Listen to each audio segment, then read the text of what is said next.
కాకినాడ జిల్లా కేంద్రంలో ఫీజు పోరు పేరిట వైసీపీ కార్యక్రమం చేపట్టింది. ఈ కార్యక్రమంలో మాజీ మంత్రి దాడిశెట్టి రాజా, మాజీ ఎమ్మెల్యే చంద్రశేఖర్ రెడ్డి పాల్గొన్నారు. ఈ సందర్భంగా కలెక్టరేట్ వరకు పెద్ద ఎత్తున ర్యాలీ నిర్వహించారు. అనంతరం కలెక్టర్కు వినతి పత్రం అందజేశారు. ఓ యాక్సిడెంట్ కేసును జగన్పై హత్య కేసుగా పెట్టడం దారుణమన్నారు. ఈ ప్రభుత్వం ప్రజలకు తప్పుడు హామీలు ఇచ్చి అధికారంలోకి వచ్చిందని మండిపడ్డారు. ఇచ్చిన ఏ ఒక్క హామీని కూడా కూటమి ప్రభుత్వం నిలబెట్టుకోలేకపోయిందని దాడిశెట్టి రాజా ఆరోపించారు. విద్యా వ్యవస్థను, ఫీజు రీయింబర్స్మెంట్ను సమూలంగా నాశనం చేశారన్నారు.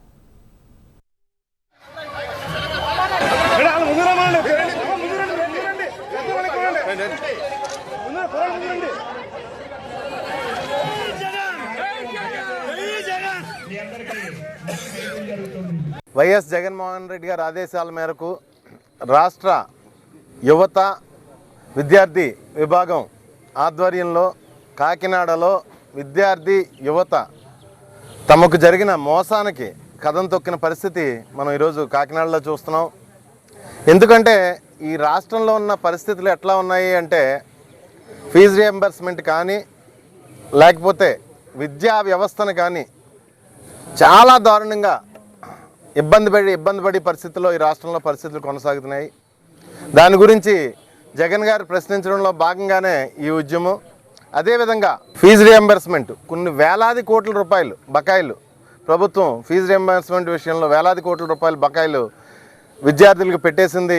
కానీ ప్రభుత్వం ఏమాత్రం సమాధానం చెప్పకుండా మౌనంగా వారానికి ఒక ఈవెంట్ చొప్పున ఏదో ఈవెంట్ మేనేజ్మెంట్ చేస్తున్నట్టు, ప్రభుత్వం ఏదో ఈవెంట్ మేనేజ్మెంట్ చేస్తున్నారు తప్పించి, లేకపోతే టాపిక్ డైవర్షను ప్రజల్ని డైవర్ట్ చేసి ఉద్దేశంతో ఈ విషయాల మీద వాళ్ళు అమలు చేయని హామీల మీద ప్రజల్ని డైవర్ట్ చేసి ఉద్దేశాలతో చేస్తున్నారు తప్పిస్తే ఈ రాష్ట్రంలో వైఎస్ఆర్ కాంగ్రెస్ పార్టీ ఏకైక ప్రతిపక్షం.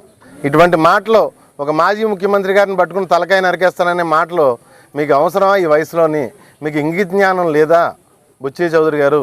మీకు బుద్ధి లేదా బుచ్చయ్య చౌదరి గారు అని చెప్పేసి నేను మిమ్మల్ని అడుగుతున్నాను.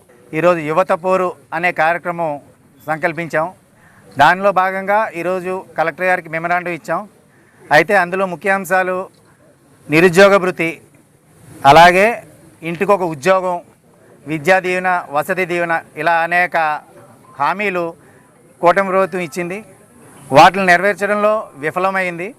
అలాగే లోకేష్ గారు 31 కెమెరాల్లో ఫీడ్ చేసుకోండి, ప్రతి హామీ మేము 31 హామీలు అమలు చేస్తాం అని గంటాపదంగా చెప్పారు.